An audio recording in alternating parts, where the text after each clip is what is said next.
liability management. Kemudian ada lagi ke financial analysis ya, kemudian risk management, business planning, dan tentunya syariah, asuransi syariah.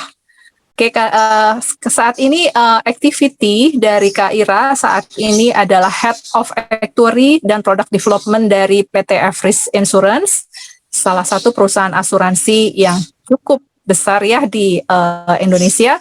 Kemudian Ira juga aktif dalam asosiasi IIS sebagai wakil ketua bidang kurikulum, kemudian ketua komisi asuransi syariah PAI. PAI ini adalah Persatuan Aktuaris Indonesia. Kemudian ya certified assessor dari LSP Perasuransian Syariah, dan tentunya founder dari PT Nitiasa Solusi, Nitiasa Niscita Solusi. Oke. Untuk informasi dari Ira ya dapat dilihat di sini ada Gmail-nya dan ID dari Instagram ya, teman-teman mungkin bisa follow ya dari Instagram Kakak Ira. Oke, selanjutnya kami akan sharing juga mengenai informasi dari activity Actuary from Zero, apa saja yang dilakukan oleh Actuary from Zero. Sebetulnya Actuary from Zero ini kami mempunyai misi untuk sebagai katalis dalam peningkatan kualitas ahli asuransi khususnya di bidang aktuaria ya, sehingga ada dua fungsi yang kami lakukan, yaitu activity yang terkait dengan technical support dan activity terkait dengan workshop dan classes. Oke, untuk technical support apa saja? Ada konsultasi manajemen, kemudian rencana bisnis asuransi, kemudian pengembangan produk asuransi, experience study, project management, dan program sustainability. Kemudian workshop apa saja yang kami lakukan? Tentunya pelatihan-pelatihan actuary, kemudian pelatihan teknis asuransi, webinar seperti yang saat ini sedang berlangsung, kemudian sharing session, dan tentunya di luar actuary ya, beyond actuary juga kami akan menyajikan juga beberapa workshop yang pernah kami lakukan sebelumnya di luar actuary. Oke, ini ada informasi juga di bawah, informasi untuk WhatsApp dari Actuary from Zero dan Instagram @nitiasa niscita, kemudian ada juga email address dari Nitiasa Niscita. Oke, saya rasa ini saja informasi singkat dari kegiatan Actuary from Zero yang dipelopori oleh Nitiasa Niscita Solusi. Oke, selanjutnya kita bisa mulai ke acara pokoknya, yaitu untuk webinar yang akan disajikan, yang akan dipresentasikan oleh rekan saya, Kakak Ira. Silakan Ira. Oke, makasih Listia. Selamat pagi. Assalamualaikum warahmatullahi wabarakatuh. Perkenalkan saya Ira. Hari ini seperti sudah disebutkan ya, kami akan sedikit sharing tentang bagaimana langkah awal mengembangkan produk asuransi.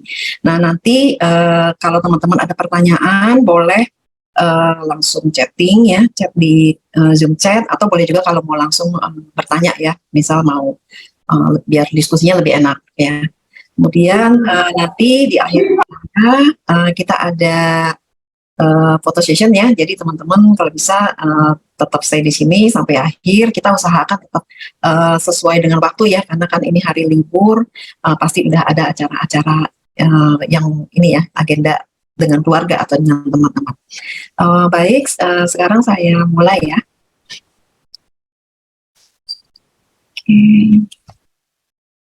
Nah, ini adalah agendanya ya. Di sini kita akan bahas 4 hal ya. Pertama adalah syarat dan kriteria produk asuransi, kemudian jenis-jenis produk asuransi, bagaimana mengembangkan produk asuransi, dan juga yang keempat adalah siklus produk asuransi yang nanti terkait dengan proposisi dari produk-produknya.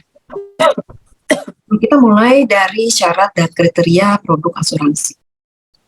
Nah, di sini kita ada peraturan OJK, tepatnya adalah POJK nomor 23, ini tahun 2015, tentang produk asuransi dan pemasaran produk asuransi. Nah, apa saja yang diatur di POJK ini? Yang pertama adalah tentang produk asuransi, di mana syaratnya adalah harus memberikan perlindungan dari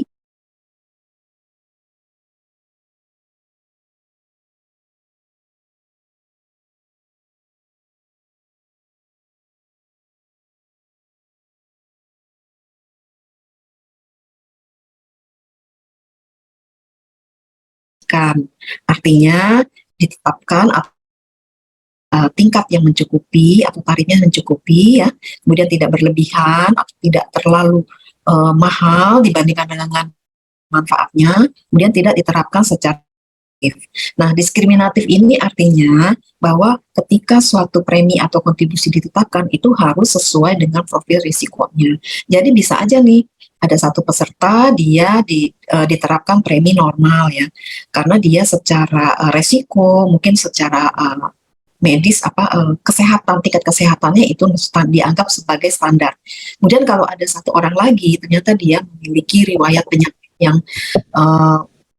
cukup kritikal ya, sehingga dia harusnya secara risiko kesehatan dia tidak standar. Nah, untuk orang yang tinggi risikonya ini juga harusnya diterapkan premi yang berbeda dengan yang standar ya, karena nanti tidak fair. Nah, itu contohnya ditetapkan secara tidak diskriminatif. Tapi bisa juga begini ya, tidak diskriminatif. Kita nggak boleh menetapkan premi tapi tanpa yang berbeda dari masing-masing individu tanpa jelas backgroundnya kenapa kita menetapkan premi yang berbeda ya. Jadi harus sesuatu yang memang jelas. Nah, yang terakhir adalah ini produk PAID. Nah, PAID ini singkatan dari produk asuransi yang dikaitkan dengan investasi ya. Nah, ini dia singkatannya. Nah, untuk produk yang dikaitkan dengan investasi ini harus punya proporsi perlindungan terhadap risiko kematian. Jadi dia nggak bisa produknya hanya investasi saja, harus ada juga risiko kematian. Oke. Nah, sekarang kita mulai bagaimana kita memenuhi syarat produk asuransi tadi. Nah, tadi kan syarat pertama harus memberikan perlindungan terhadap paling sedikit satu jenis risiko. Risiko apa saja? Nah, ini adalah contoh ya. Misalnya ada risiko meninggal, risiko kesehatan atau sakit, risiko ini untuk asuransi general ya atau asuransi umum. Itu ada misalnya risiko kebakaran atau kalau kendaraan ya ada risiko kerusakan. Nah, kemudian ini ada yang dicoret nih, investment. Nah, investment ini tidak termasuk risiko asuransi. Kecuali investment itu harus dibundling dengan risiko asuransi. Baru dia dinamakan sebagai. Nah, yang kedua preminya cukup tidak berlebihan dan tidak diskriminatif. Nah, ini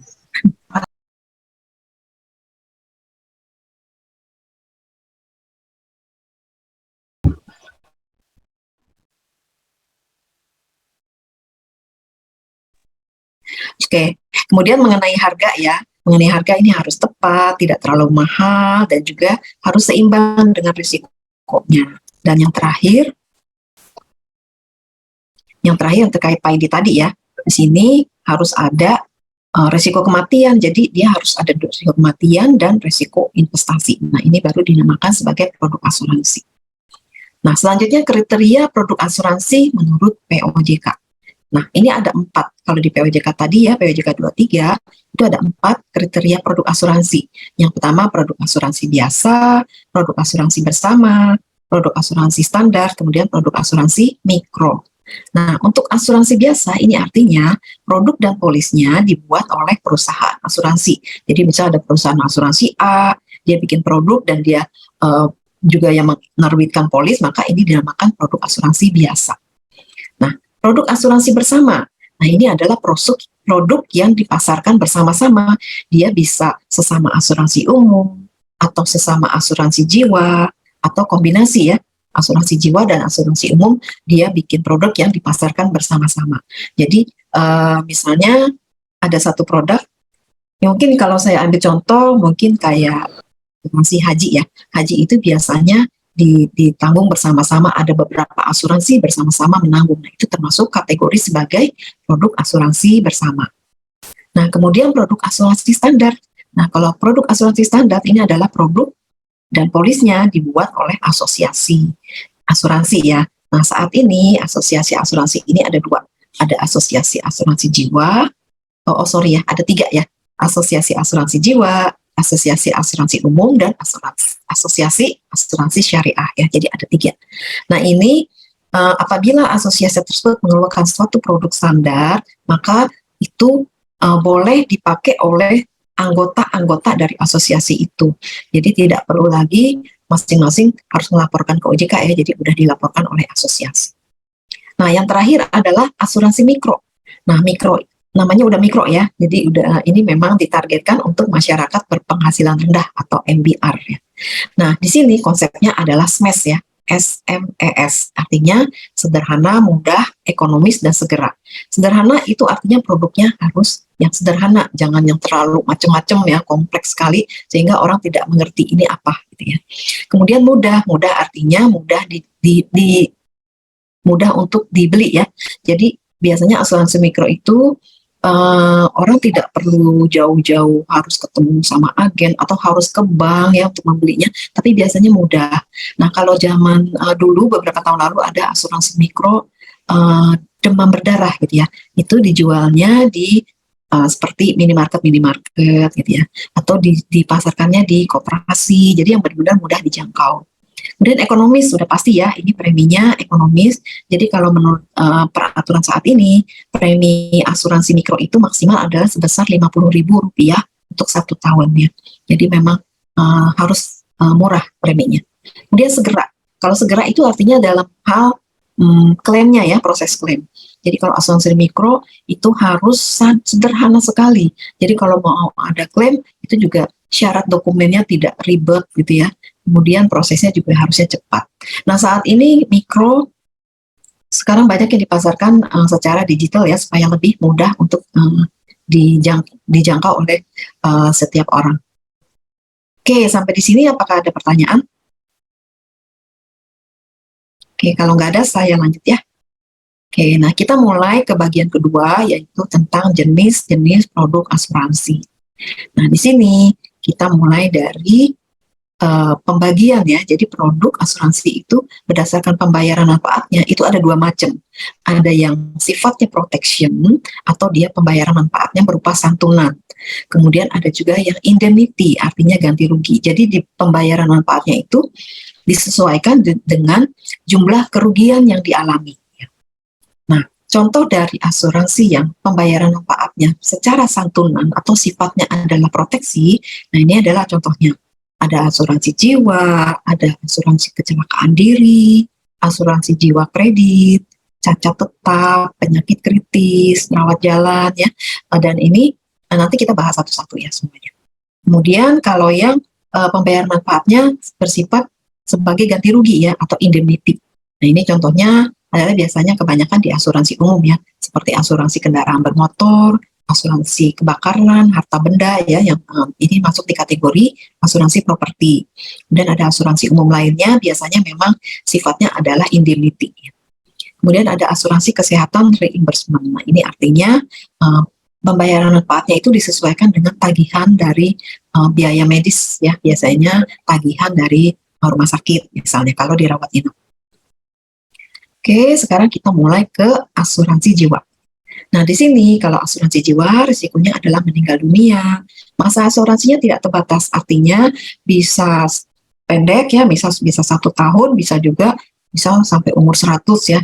Bahkan di market ini ada yang memasarkan produk asuransi yang periodenya sampai di umur di atas 100 ya, itu juga bisa ya. Jadi memang tidak aturan sepanjang memang secara mortalitinya bisa dihitung ya. Nah, kemudian untuk santunannya itu adalah uang pertanggungan. Di sini sifatnya santunan ya. Pembayarannya juga bisa macam-macam nih. Ada sekaligus atau biasanya istilahnya lamsam. Ada juga yang sifatnya dicicil. Bisa dibayarkan secara anuitas ya. Bisa dibayarkan tahunan atau bisa dibayarkan bulanan atau bisa juga misalkan dibayarkannya ada periode, misal setiap 2 tahun atau setiap 3 tahun. Jadi ini bermacam-macam ya, variasinya banyak. Nah, kemudian bagaimana underwriting? Underwriting itu adalah satu proses untuk menyeleksi resiko dari individu yang akan diterima oleh asuransi ya. Jadi sebelum seorang individu diterima atau diterima proposal asuransinya, maka dia harus dilakukan underwriting. Nah, ini ada namanya full underwriting, artinya underwritingnya secara penuh. Nanti biasanya setiap individu akan diminta untuk mengisi beberapa pertanyaan kesehatan, pertanyaan tentang penghasilan dan lain-lain ya. Tujuannya ketentuan asuransi dan sebagainya. Kemudian ada lagi Simplified Issue Offer atau SIO. Nah, ini adalah underwriting yang sederhana ya, artinya biasanya kuesioner atau pertanyaannya itu tidak banyak, misal 3-5 pertanyaan, kemudian tidak ada persyaratan untuk medical check up ya. Nah, kemudian ada lagi guaranteed issue atau GIO ya. Nah, untuk GIO ini artinya benar-benar tidak ada underwriting, biasanya hanya mengisi data kemudian langsung bisa diterbitkan polisnya. Nah, ini namanya guaranteed issue offer. Nah, biasanya bagaimana kita menentukan, oh ini underwritingnya full underwriting, ini underwritingnya simplified, yang ini guaranteed. Nah, ini biasanya tergantung dari produknya ya. Jadi, apakah pertanggungannya itu besar atau kecil. Biasanya kalau yang guaranteed issue, itu biasanya berlaku untuk produk-produk yang sifat risikonya tidak terlalu besar ya, atau bisa juga risikonya mungkin di middle yang pertengahan, tapi memang produk itu atau asuransi tersebut harus di-issue secara cepat ya. Ini biasanya berlaku untuk produk-produk yang kerjasama dengan pihak lain, di mana pihak lain itu memang punya proses yang cepat. Contohnya dengan bank ya, bank itu biasanya kan dia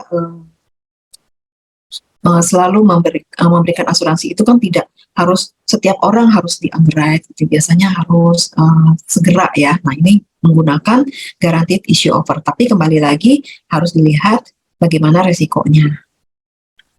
Oke, nah sekarang asuransi kecelakaan diri. Nah, untuk asuransi kecelakaan diri ini ada 3, ada meninggal kecelakaan, ada cacat tetap, dan ada juga biaya perawatan atau biaya medis akibat kecelakaan. Nah, bagaimana masa asuransinya? Kalau kecelakaan diri, ini masa asuransinya adalah maksimum 1 tahun. Jadi dia tidak jangka panjang ya. Kalaupun mau diperpanjang, biasanya setahun, diperpanjang lagi setahun, panjang lagi. Nah, santunannya biasanya berupa santunan, jadi tidak ada hubungan dengan ganti rugi ya. Jadi sebesar uang pertanggungan yang memang sudah ditetapkan, baik itu di kontrak polis maupun kesepakatannya. Kemudian pembayaran santunan, nah ini memang biasanya sekaligus, kecuali, nah untuk biaya medis ya, biaya medis kecelakaan itu biasanya ada batas.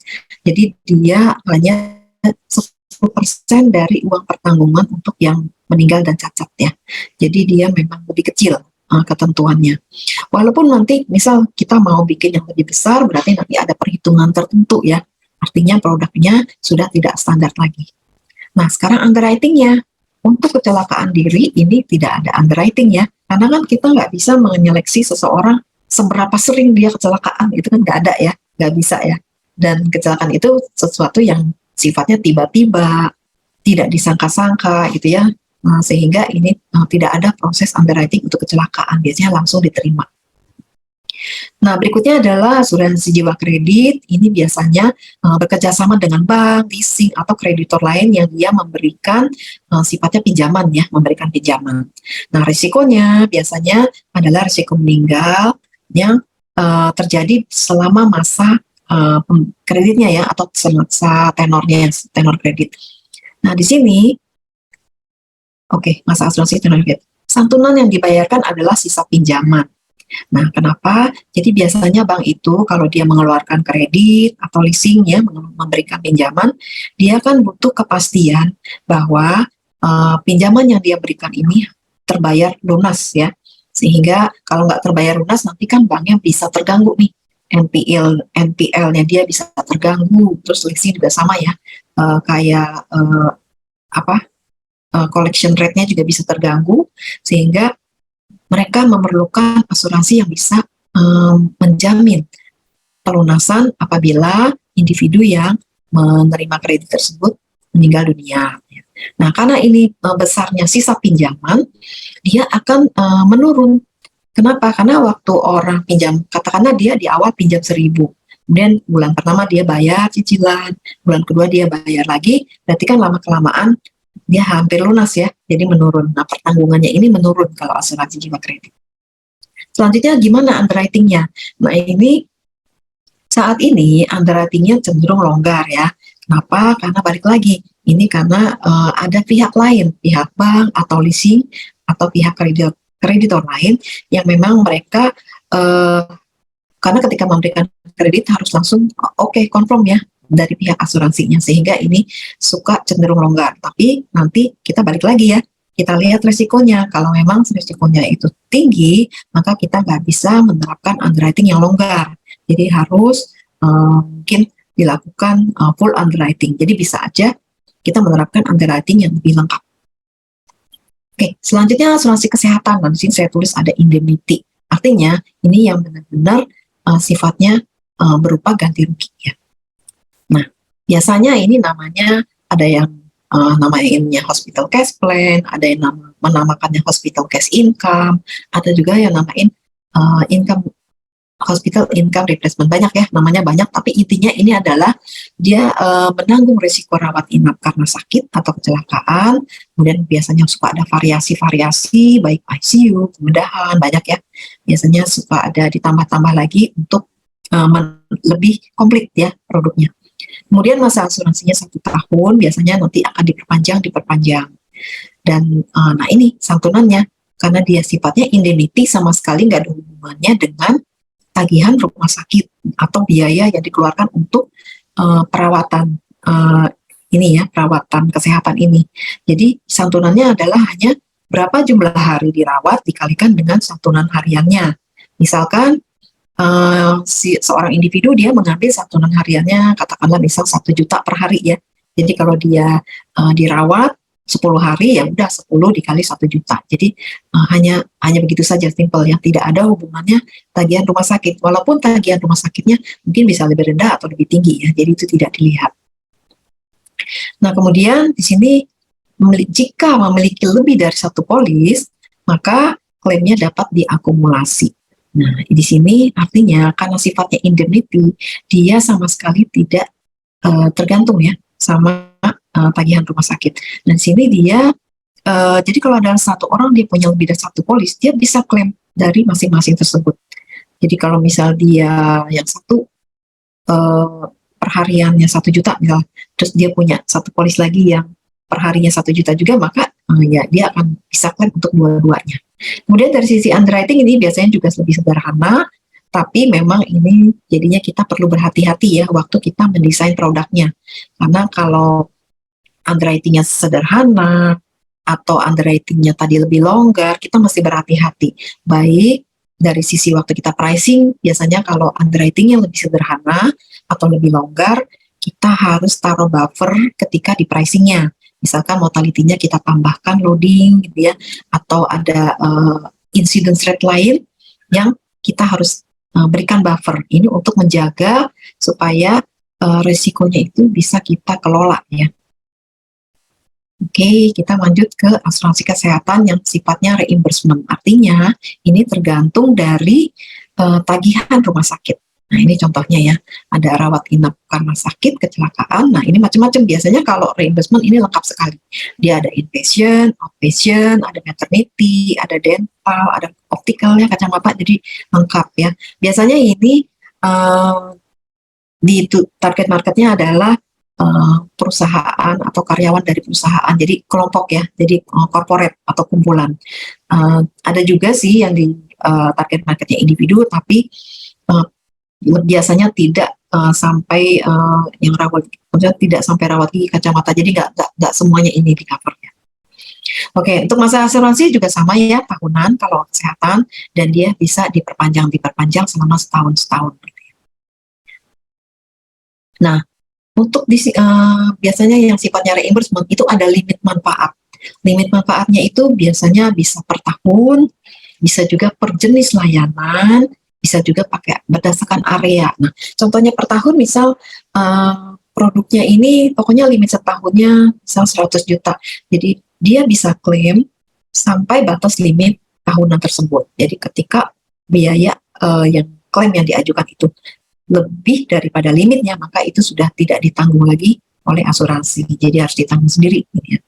Kemudian kalau per jenis pelayanan, ini artinya misal per masing-masing. Contohnya, misal batasan untuk rawat inap adalah katakanlah misal 50 juta, rawat jalan batasnya 10 juta. maternity batasnya misal 20 juta. Jadi ada masing-masing per layanan. Atau bisa juga sub-subnya lagi nih. Jadi rawat inap itu biasanya ada macam-macam lagi nih di dalamnya. Misal ada untuk kamar, ada untuk visit dokter, ada untuk operasi. Nah, itu bisa dilimitin lagi. Itu bisa juga. Jadi biasanya lebih kompleks ya kalau untuk asuransi kesehatan yang sifatnya reimbursement. Karena ada aturan-aturan tertentu di dalam benefit yang diberikan. Nah, selanjutnya ada juga yang berdasarkan area. Kalau berdasarkan area ini biasanya misalkan produk ini mengcover Indonesia, Malaysia, Singapura misalnya, daerah situ saja. Atau ada juga mengcover seluruh dunia, jadi di mana saja itu akan di-cover. Atau mengcover wilayah seluruh dunia tapi kecuali Amerika gitu ya, karena biasanya Amerika itu lebih mahal ya secara biaya. Oh, saya lihat di chat ada pertanyaan. Oke. Oh, oke. Bukan pertanyaannya. Oke, saya lanjut ya. Nah, berikutnya koordinasi klaim. Nah, kenapa ini koordinasi klaim? Ini artinya kalau asuransi kesehatan sifatnya reimbursement, itu total manfaat asuransi yang diterima oleh seorang individu itu tidak boleh lebih besar dari tagihan rumah sakit. Jadi misal ada seseorang dia punya 2 polis asuransi kesehatan, kemudian dia dapat tagihan rumah sakit, misal dia dirawat, misalnya mendapatkan perawatan, tagihannya katakanlah 10 juta ya. Kemudian dia klaim di asuransi yang pertama, limitnya katakanlah 5 juta, maka dia masih bisa klaim di asuransi yang satu lagi, tapi tidak boleh nanti totalnya itu nggak boleh lebih dari tagihan rumah sakit. Nah, ini yang disebut sebagai koordinasi klaim ya. Jadi nggak boleh lebih besar. Kenapa? Karena kan sifat asuransi itu adalah mengganti kerugian atau mengganti biaya yang dikeluarkan atas suatu resiko ya. Jadi bukan untuk mendapatkan keuntungan ya. Jadi ini yang di konsep dari koordinasi klaim untuk asuransi kesehatan. Oke, sampai di sini ada yang bertanya nggak ya? Coba saya cek chat. Oke, ada pertanyaan ya. Ya, ada satu pertanyaan, ini saya bacakan ya. Boleh. Oke. Assalamualaikum. Pertanyaan dari Putra Febrinanda, mahasiswa aktuari Universitas Taman Siswa Padang. Di Padang ya. Misalnya, halo? Kalau ya, ya dengar ya. Misalnya dalam polis asuransi jangka waktu yang ditentukan selama 1 tahun pertanggungan, UP-nya 100 juta. Misalnya 100 juta ini pasti UP-nya ya. Tetapi apabila belum mencapai 1 tahun, tertanggung telah meninggal dunia. Jadi apakah pembayaran polis asuransinya oleh perusahaan asuransi harus sebesar yang tertera di polis? Nah, itu pertanyaannya. Oke, halo.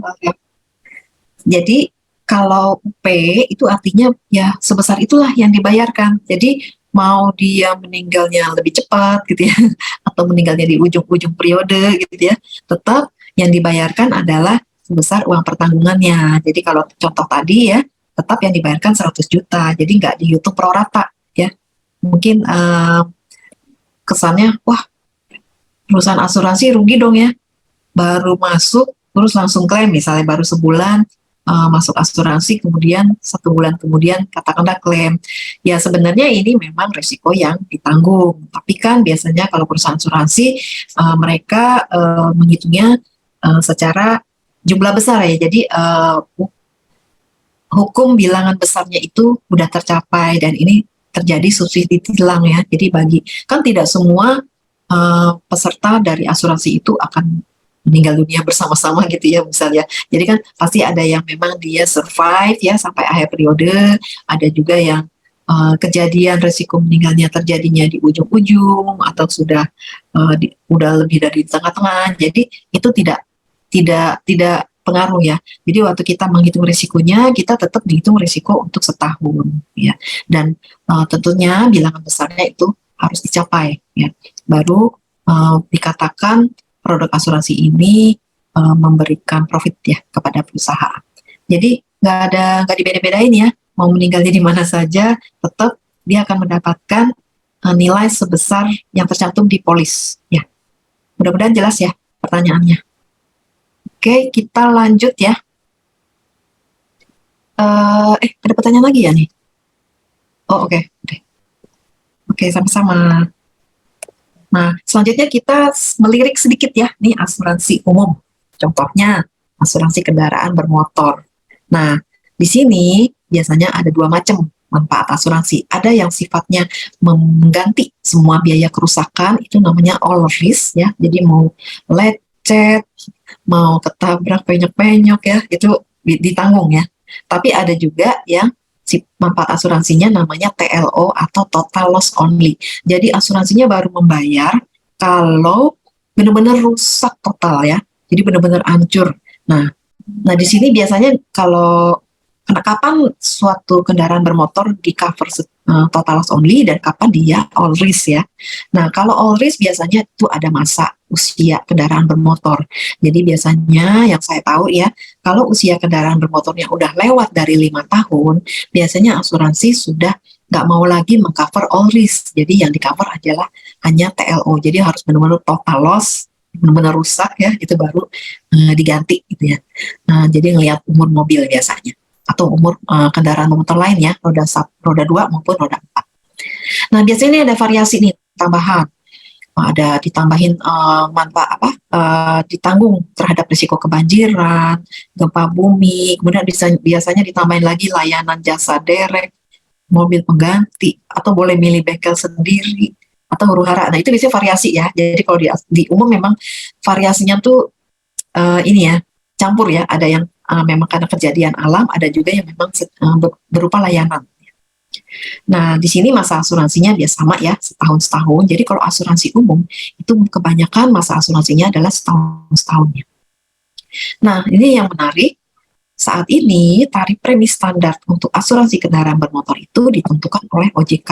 Jadi aktuari nggak usah ngitung tarif premi untuk kendaraan bermotor, karena sudah ada standar rate dari OJK.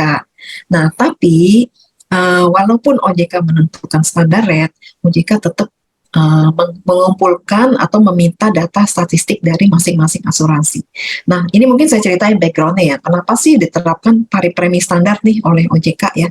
Jadi beberapa waktu lalu ya, beberapa tahun lalu, ini perang harga ya. Jadi di industri, di market asuransi, khususnya untuk produk asuransi kendaraan bermotor, itu perang harganya sangat udah tidak sehat ya. Udah persaingannya tidak sehat ya, karena udah tarif rate-nya itu sudah sangat rendah, sehingga banyak perusahaan mengalami kerugian karena dia harus menetapkan tarif premi yang sangat rendah gitu ya, karena dia mungkin harus bersaing dengan kompetitor yang lain. Nah, ketika OJK melihat ini udah nggak sehat, sehingga OJK akhirnya turun tangan, karena memang seharusnya tarif premi ini kan ditentukan secara experience ya. Harusnya setiap perusahaan asuransi punya data statistik bagaimana profil risiko dari portofolio mereka, baru mereka bisa menentukan tarif premi. Tapi karena pada saat itu memang perang harga, udah tidak rasional lagi penetapan harganya, maka sama OJK ditetapkanlah tarif standar. Along the way, sampai jalan ini OJK juga tetap meminta data nih dari industri ya. Jadi asuransi umum dia tetap minta data, dan data inilah yang dikelola oleh OJK untuk menghasilkan tarif premi yang standar buat industri. Jadi kan mungkin secara bilangan besar baru diperoleh ya ketika data-data itu dikumpulkan dari seluruh industri, baru bisa ditentukan tarif yang benar-benar cukup ya. Ini yang berlaku nih untuk tarif asuransi kendaraan bermotor. Nah, sekarang ada lagi namanya asuransi properti atau harta benda ya. Nah, ini ada istilah nih, kalau di asuransi umum ada istilah namanya FLEXAS. Ini singkatan dari Fire, Lightning, Earthquake, Explosion, Aircraft, dan Smoke. Artinya ini semua risiko yang bisa terjadi pada suatu properti ya. Bisa fire, kebakaran, lightning, terkena ini lightning maksudnya kilat atau guntur ya, biasanya petir gitu ya. Kemudian ada earthquake, gempa bumi, explosion, ada ledakan-ledakan ya, itu bisa dari dalam atau dari luar. Kemudian aircraft itu kejatuhan, ini bukan kejatuhan benda-benda, tapi benda-benda bisa kejatuhan seperti pesawat gitu ya, misalnya ketibanan pesawat atau benda-benda yang terbang gitu ya. Kemudian smoke ya, jadi karena asap ya. Kemudian ada lagi, kalau ditambah lagi kadang-kadang flexasnya itu ditambah dengan banjir, gempa bumi, riots ya, dan lain-lain.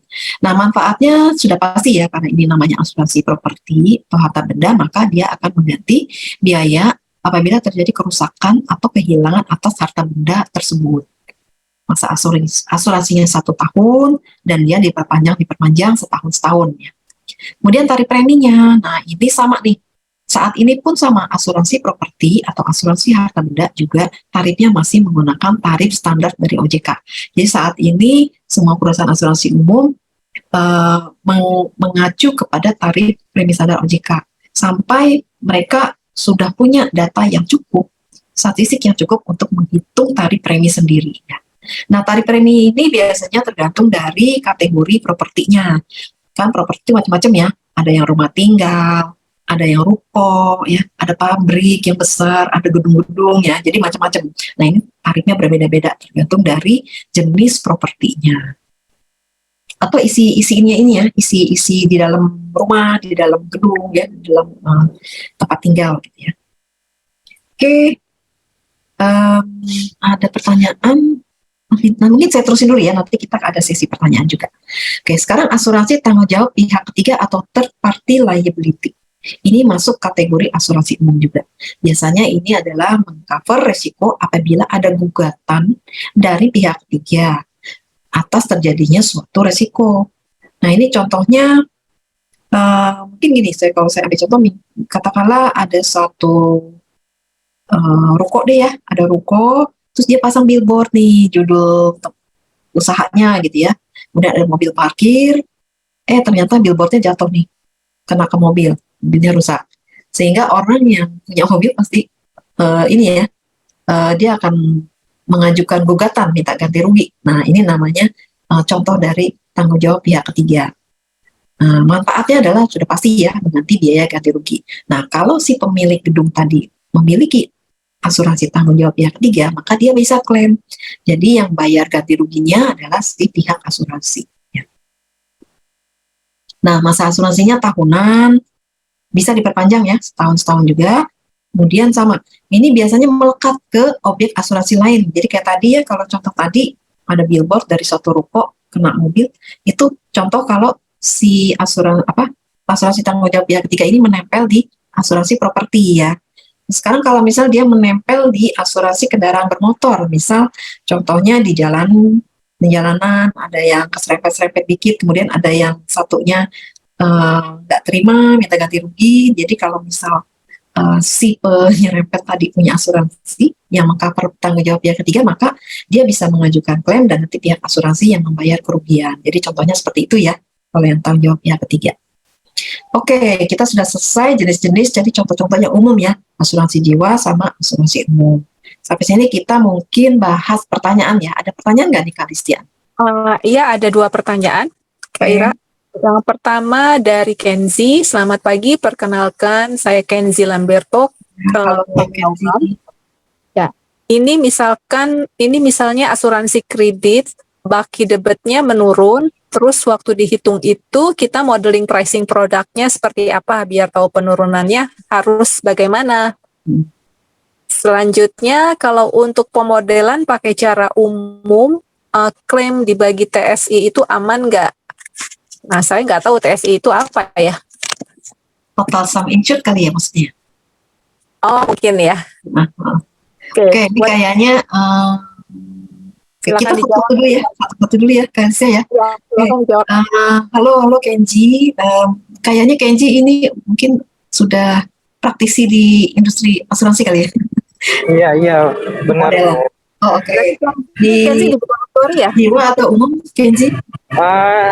Saat ini lagi di umum sih. Oke.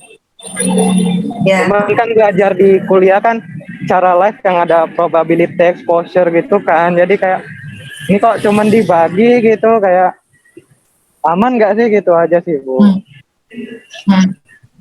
Biasanya kita ngitung penurunannya itu pakai tergantung nih. Biasanya kita lihat dulu mau pakai penurunan pakai tingkat bunga pinjamannya. Jadi misal asuransi kredit tingkat bunga pinjamannya katakanlah misal 12%, maka kita ngitung penurunannya pakai 12% itu.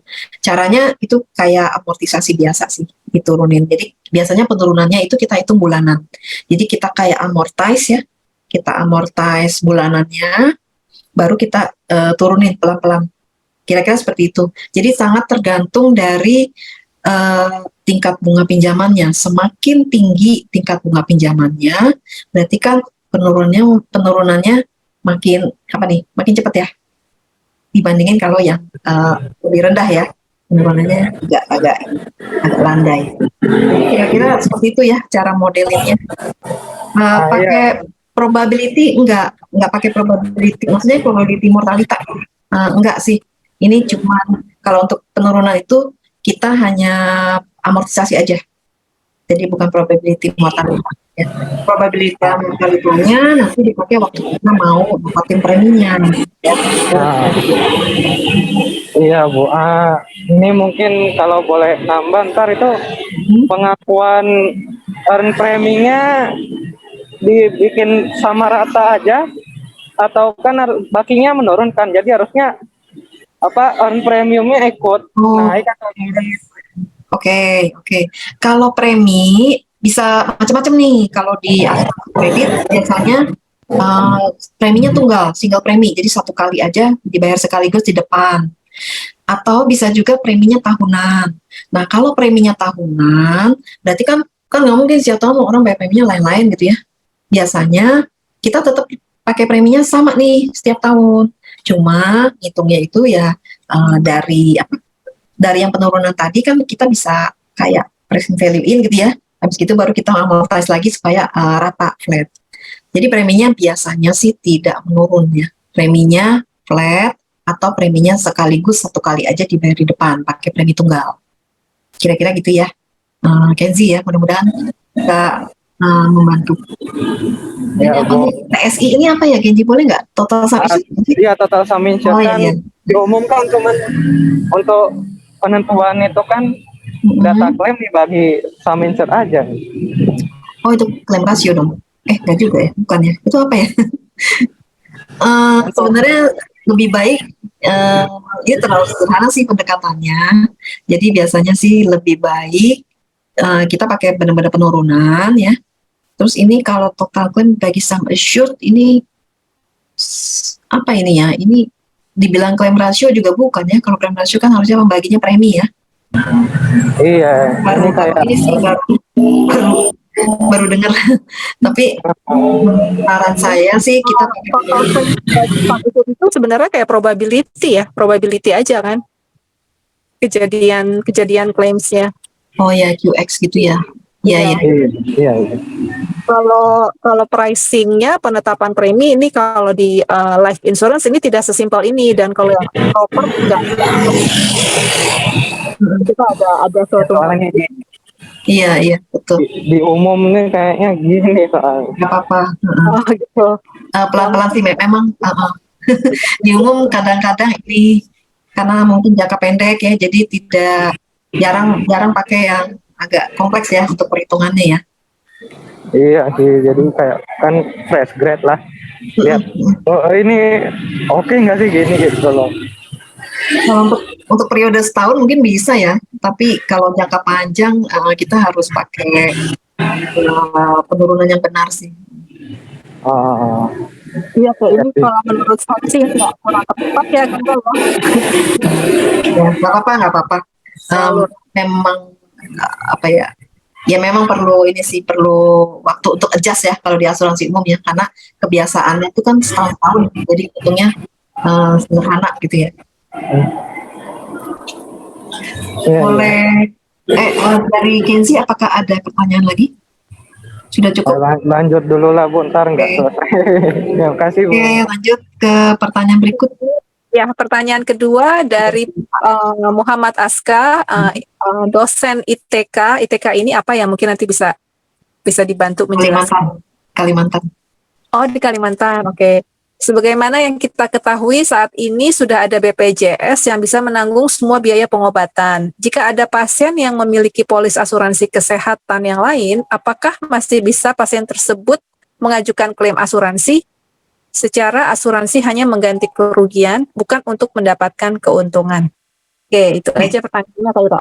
Oke, ini yang terjadi saat ini kali ya di market ya. Jadi biasanya sekarang kan kalau bisa dibilang semua orang wajib ya di cover BPJS. Tapi ada juga orang yang dia kepengen punya manfaat lebih ya. Jadi dia juga beli polis asuransi dari swasta lah, dari tempat lain gitu ya. Nah, ketika terjadi klaim, terus ternyata dia memilih untuk menggunakan BPJS-nya. Tapi dia punya polis asuransi. Nah, biasanya dia boleh klaim. Ini kebanyakan produk ya yang kebanyakan sekarang ada di market. Produk asuransi itu juga dia akan mengganti, tapi menggantinya itu modelnya seperti hospital cash plan. Jadi misal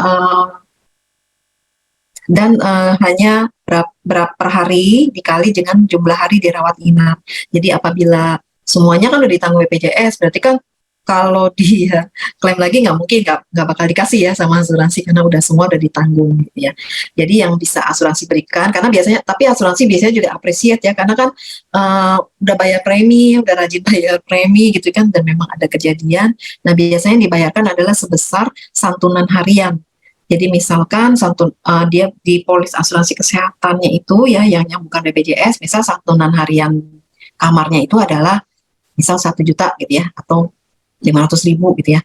Nah, itu tinggal dikalikan aja sama jumlah hari. Jadi biasanya itu yang dikasih oleh asuransi. Tetap ada sih biasa sekarang ini. Tapi memang besarnya itu yang tergantung dari polis ya. Kadang-kadang misal ambil plannya yang kamar berapa ya, jadi ngikutin plannya. Jadi itu Pak Muhammad Saska tetap ada, cuma memang hanya santunan harian aja modelnya. Kalau yang saat ini, mudah-mudahan cukup ya. Ya cukup Bu. Jadi nggak berdasarkan kerugian ya? Ya, ini karena biasanya asuransi kan karena biasanya apresiasi aja karena udah bayar premi ya, udah rajin bayar premi dan benar-benar memang dia dirawat, ya jadinya biasanya ada. Tapi memang modelnya cuma santunan harian aja. Oke. Baik Bu Ira, terima kasih. Sama-sama Pak.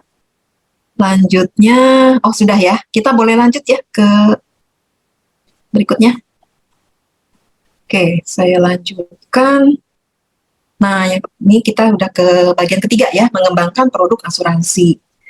Nah, tujuan. Nah, di sini sebelum kita mengembangkan produk asuransi, kita mesti tahu dulu tujuan produk ini untuk apa, supaya kita nggak salah-salah nih bikin produknya ya. Pertama, tujuan dari kita membuat produk itu adalah untuk menambah variasi produk. Nah, ini artinya kita udah punya produk jenis A, jenis B, jenis C, tapi kita belum punya jenis D. Nah, ini yang kita bikin. Nah, jadi kalau tujuannya untuk menambah variasi, kita boleh bebas untuk menentukan desainnya ya, karena memang nggak ada desainnya sebelumnya ya. Kemudian ada lagi yang kedua, yaitu untuk aktivasi tenaga pemasar. Nah, ini maksudnya gini. Kalau di asuransi itu biasanya ada tenaga pemasar, contohnya agen ya, atau misal di bank ya, ada juga yang financial consultant gitu ya. Nah, ini mereka biasanya ada persyaratan nih, mereka akan menjadi agen secara apa ya bilangnya, dianggap agen yang tulus persyaratan gitu ya, apabila dia bisa memasarkan satu produk. Nah, untuk tenaga pemasar ini biasanya kan baru-baru ya, dia baru direkrut, terus diminta untuk memasarkan produk asuransi. Nah, kita harus kasih produk yang mudah dipasarkan dan harga preminya juga biasanya yang terjangkau ya. Kenapa? Supaya memudahkan tenaga pemasar, karena ini penting sekali. Kalau dia mau diaktifkan menjadi tenaga pemasar, dia harus memasarkan produk, berarti harus kita permudah mereka. Nah, di sini adalah ini agak trikinya, karena kita harus bikin produk yang sederhana tapi menarik ya. Dan preminya nggak boleh yang mahal-mahal biasanya untuk aktivasi, karena kita nggak mau memberatkan ya untuk orang yang baru pertama kali kita rekrut sebagai tenaga pemasar. Nah, selanjutnya adalah kalau kita bikin produk untuk perluasan pangsa pasar, untuk untuk nge-grab ini, untuk market share ya, untuk ngelebarin market share. Nah, biasanya kalau produknya kita mau memperluas pangsa pasar, itu biasanya kita jual produk yang massal. Produknya biasanya simple, preminya juga yang mudah dijangkau, karena ini kita hanya tujuannya untuk mengambil pangsa pasar ya. Jadi bukan untuk ngedapetin pendapatan premi yang besar ya, jadi harus disesuaikan juga. Nah, ini penting ya, jadi kita waktu bikin produk, ini buat apa nih produknya, targetnya siapa, untuk apa, tujuannya, strateginya apa gitu ya. Oke, berikutnya adalah kalau untuk meningkatkan pendapatan premi. Nah, kalau untuk meningkatkan pendapatan premi, maka kita harus bikin produk yang mungkin lebih bagus secara benefitnya, sehingga kita bisa tetapkan premi yang agak lebih tinggi ya. Atau kita bisa juga memasarkan produk yang single premi ya, tapi walaupun single premi tetap harus kita pikirkan ya, single premi itu cukup berat bagi perusahaan, atau secara kita bilangnya capital strain-nya tinggi. Kenapa? Karena waktu kita memasarkan produk single premi, berarti kita harus membentuk cadangan yang cukup tinggi ya. Kalau single premi kan cadangannya juga sama, mau nggak mau tinggi juga. Nah, ini ada lumayan beban kepada kapital atau modal perusahaan. Tapi kalau untuk meningkatkan pendapatan premi, memang itu yang paling cepat ya. Cuman kalau dari kami sih sarankan, mendingan kita bikin produk yang benar-benar bagus ya, secara benefit, dan sehingga dengan premi yang cukup tinggi itu memang layak ya untuk dipakai. Selanjutnya bisa juga kita tujuannya adalah untuk mengganti produk yang sudah ada.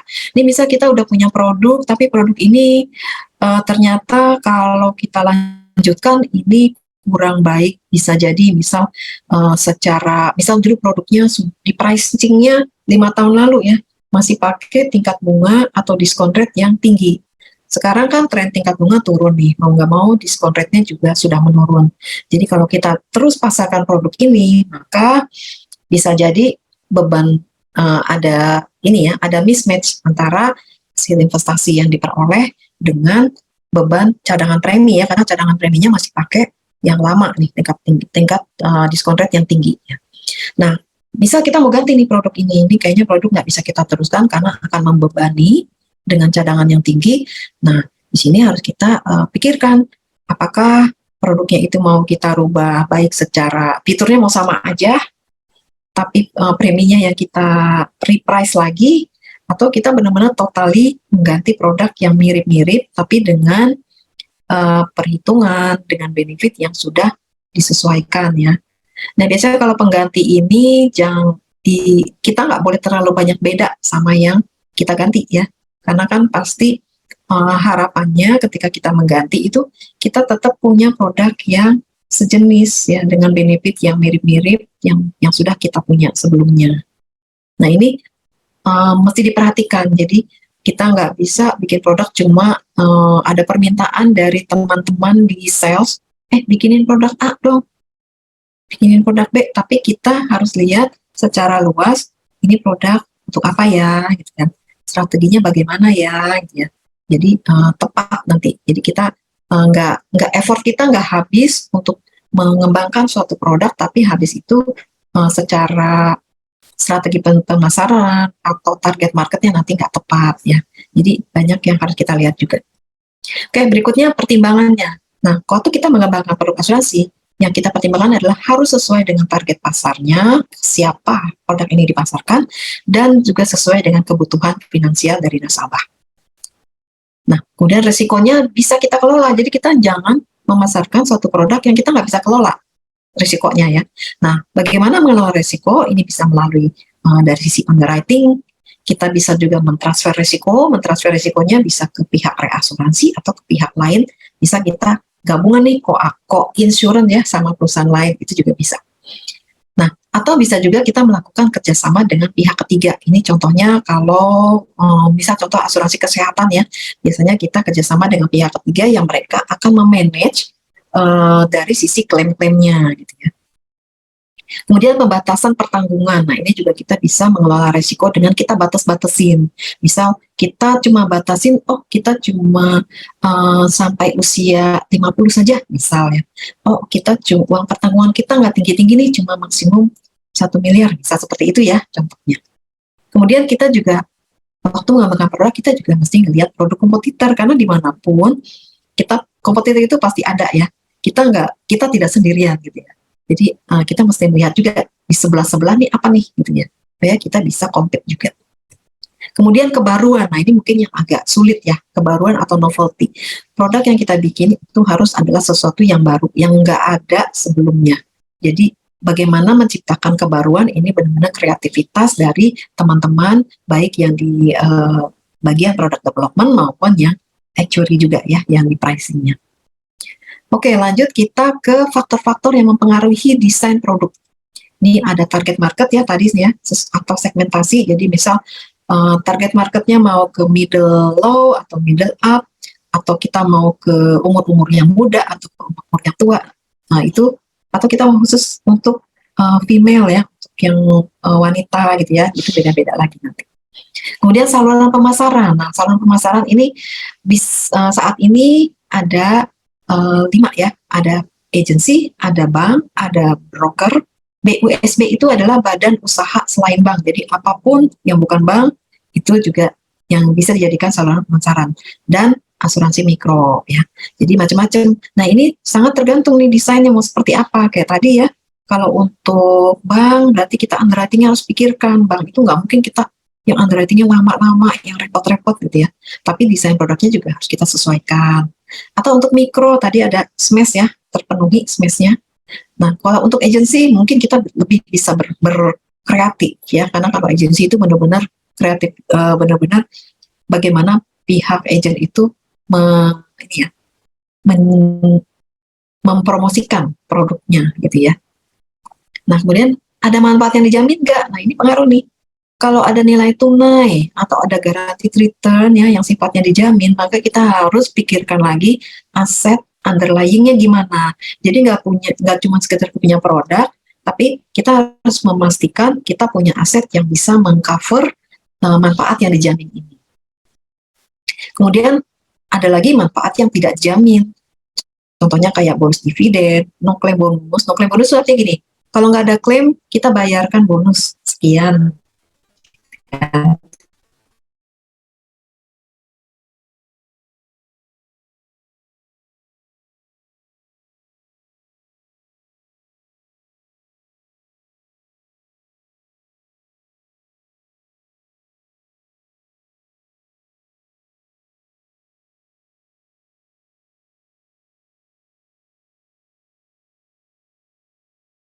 Sisi nanti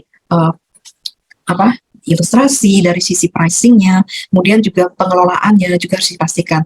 Dan manfaat tidak dijamin bukan berarti kita terus masa bodoh dengan pengelolaan investasi ya. Misal kita ada no claim bonus, kita harus pastikan kita juga mencadangkan ya, walaupun ini tidak dijamin ya. Tetap kita harus cadangkan karena kan belum tentu kalau nggak dijamin itu nggak dibayar ya, pasti tetap ada gitu. Kemudian metode underwriting, nah ini yang tadi ya, ada full underwriting, ada simple underwriting, ada yang guaranteed ya, jadi tidak pakai underwriting. Kemudian sebaran umur, demografi, pengaruh, kita lihat lagi ya target marketnya, sama kita punya tabel mortality-nya ya.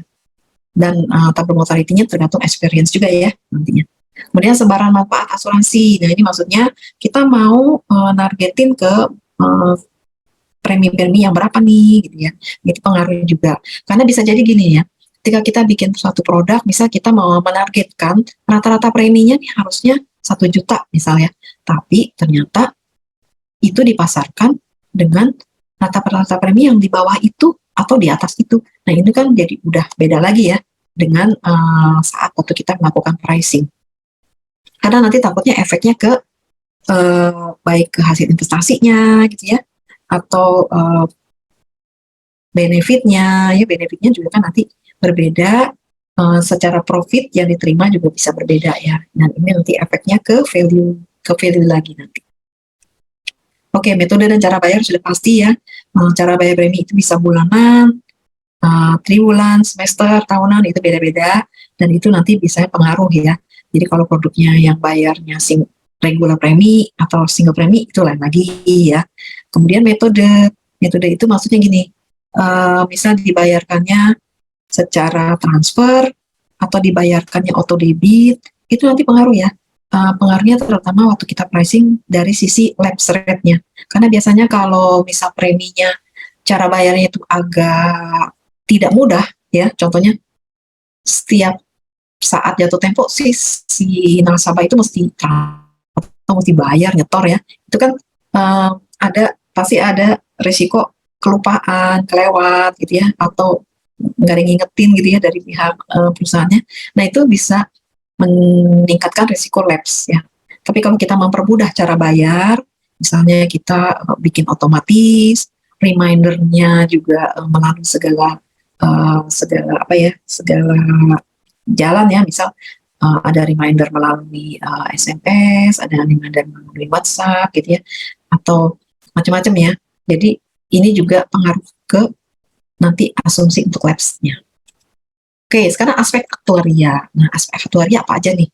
Pertama adalah kita pasti akan pakai asumsi non-ekonomi. Asumsi non-ekonomi ini yang contohnya adalah mortalita, morbidita, event-event ya, contohnya incident rate ya. Kemudian lapse ya, ini juga termasuk kategori asumsi non-ekonomi. Kemudian ada lagi asumsi ekonomi ya. Ini di dalamnya ada tingkat bunga, ada inflasi, ada hasil investasi ya. Ini yang kita pakai. Kemudian ada biaya akuisisi.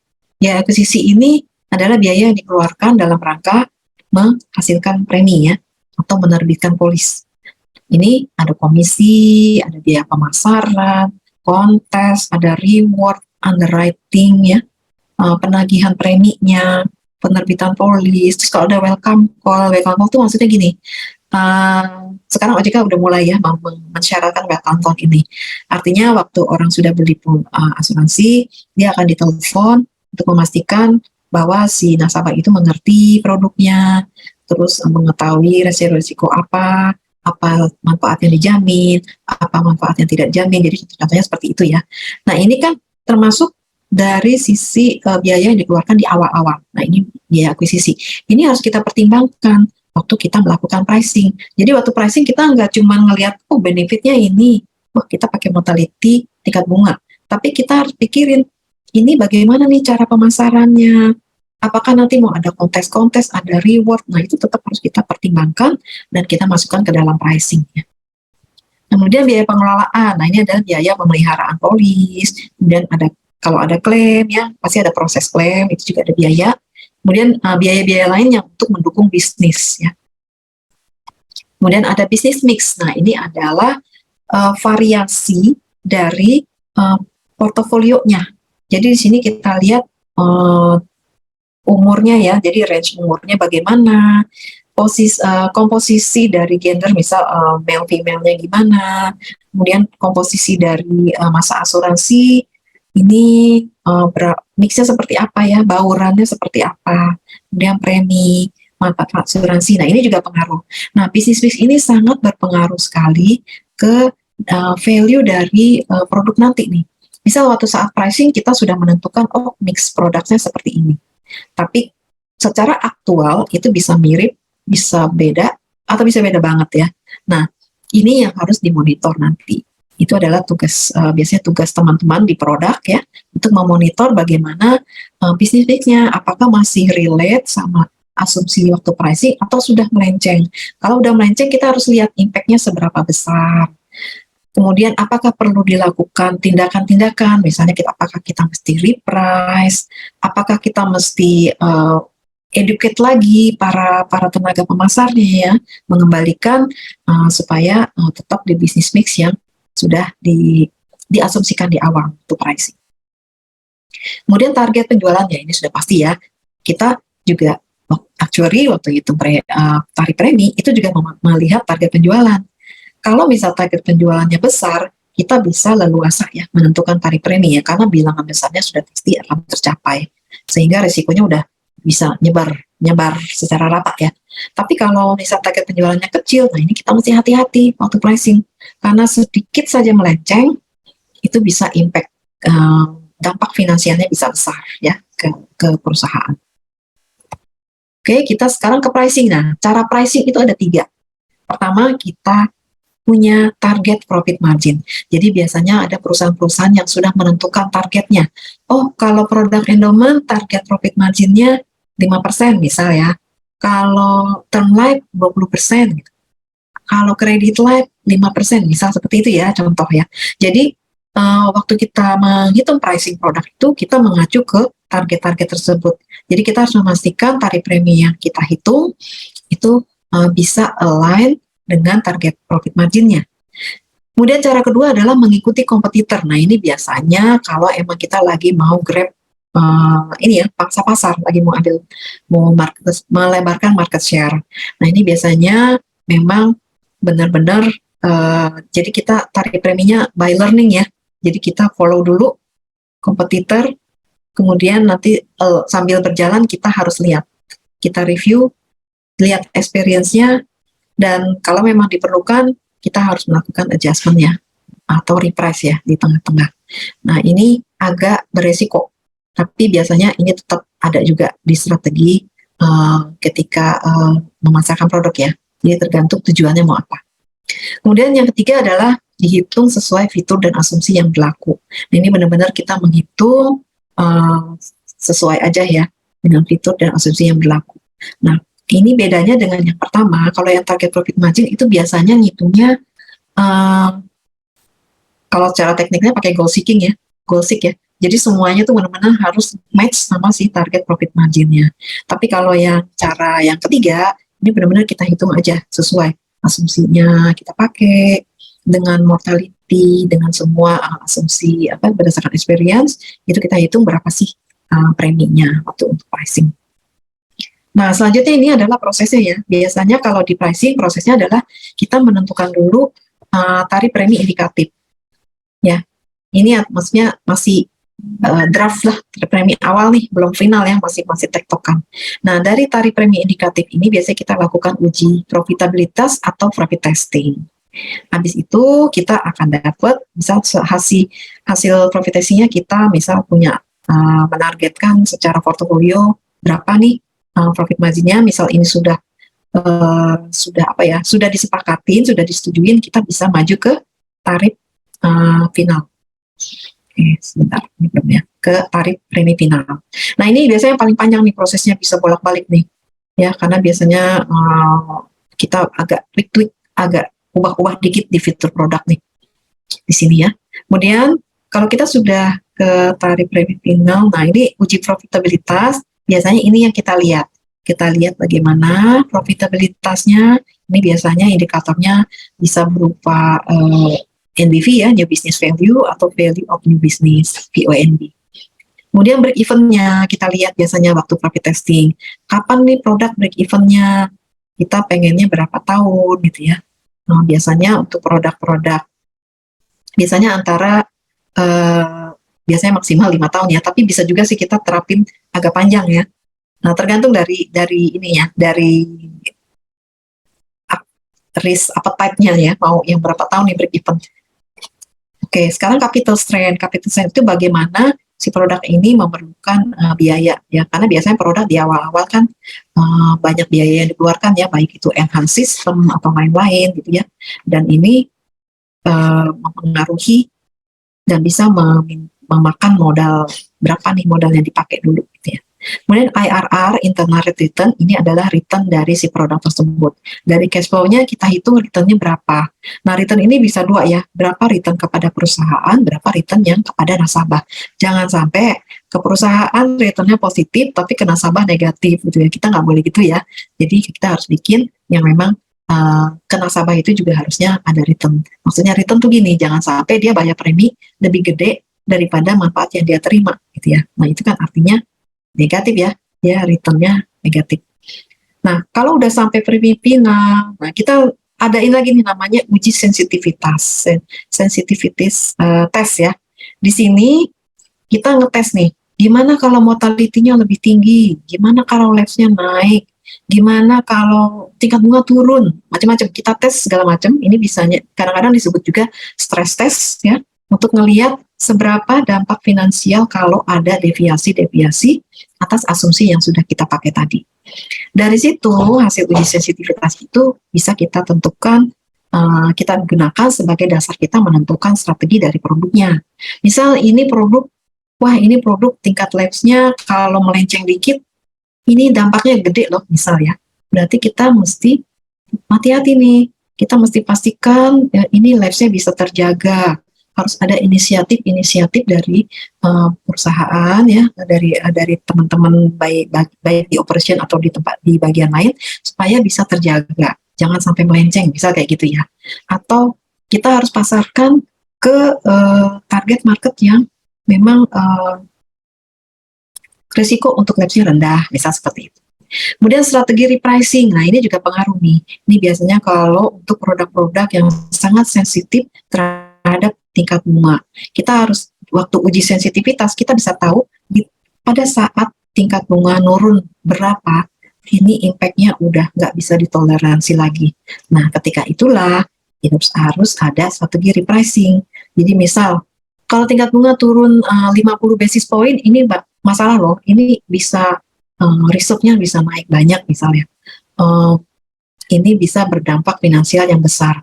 Sehingga waktu turun udah 50 basis point, tim teman-teman di produk biasanya harus udah memikirkan lagi, harus apain ini, supaya kita bisa balikin lagi ke profitability yang kita inginkan. Nah ini biasanya apakah itu repricing, atau kita review lagi investasinya, mungkin penempatan alokasi investasinya harus kita rubah nih gitu ya, supaya kita bisa mendapatkan hasil investasi yang match dengan yang kita inginkan. Kemudian monitoring ya, udah pasti ya, ini juga kita pakai waktu kita monitoring. Jadi waktu kita monitoring juga kita untuk melihat ya, tadi waktu stress test kita harus jaga nih jangan sampai melewati batas sekian misalnya. Nah ini kita akan lihat di proses monitoringnya. Jadi kira-kira ini ya tanggung jawab kita yang di area pricing ya, tidak hanya ngitung produk, tapi juga tidak hanya ngitung premi, tapi juga memastikan kita tahu si premi yang udah kita hitung ini kalau kita uji ya, kita stress test, itu dia akan sensitif terhadap komponen-komponen apa saja. Gitu ya. Oke, sampai sini ada pertanyaan? Oh ada ya. Oke. Halo, Kak Listia. Ada pertanyaan ini ya, saya bacain aja. Dari Kenzi lagi, benefit yang dibilang gimmick oleh pemasar tapi berisiko gimana tuh? Oke. Gimmick tapi berisiko. Contohnya apa ya? Saya lagi mikir dulu ya. Contohnya apa ya? Biasanya gimmick sih nggak ada resiko ya. Makanya dinamain gimmick. Tapi kalau gimmick yang berisiko, mungkin ini kita nggak bisa bilang sebagai gimmick ya. Kenzi, ada boleh kasih contoh nggak? Contohnya apa ya? Misalnya semacam dana pensiun tapi ditambah benefit lain lah gitu. Dana pensiun tapi ada asuransinya gitu ya maksudnya? Iya. Kalau seperti itu bukan gimmick sih. Itu jadi namanya kayak saving plan ya. Jadi ada tabungannya, tabungan pensiun tapi ada asuransi juga. Biasanya kalau gimmick itu adalah sesuatu yang memang ada biaya, tapi secara resiko rendah. Nah, biasanya gimmick ini contohnya mungkin kayak tadi nih, kita bikin produk asuransi kesehatan, terus kita bikin limit untuk dirawat di kamar, itu adalah sampai 365 hari. Nah, itu gimmick banget ya. Karena kan jarang sekali ada orang dirawat di rumah sakit sampai 365 hari, misal kayak gitu ya. Tapi supaya produk itu lebih menarik ya, biasanya kita kasih limit, ini sampai 365 hari di cover oleh asuransi. Itu bisa kita bilang sebagai gimmick, tapi risikonya kecil banget. Atau ada lagi contoh apa ya, misal sama ya, mungkin kebanyakan sih di asuransi kesehatan tuh biasanya. Jadi kayak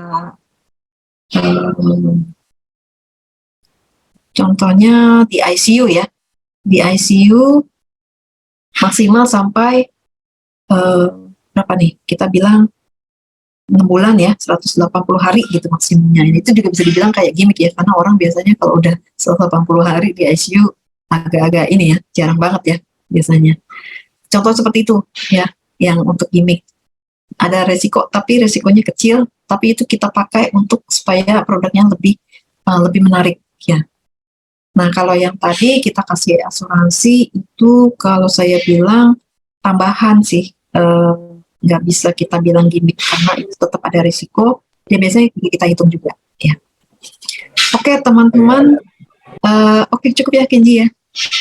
Iya. Kita lanjut, teman-teman kita lanjut ya, Terima kasih. supaya, ini sekarang kita ke siklus produk asuransi. Nah, siklus produk asuransi tadi kita udah mengembangkan produk, berarti yang pertama ya kita meluncur produk itu ya, atau meluncurkan produk ya.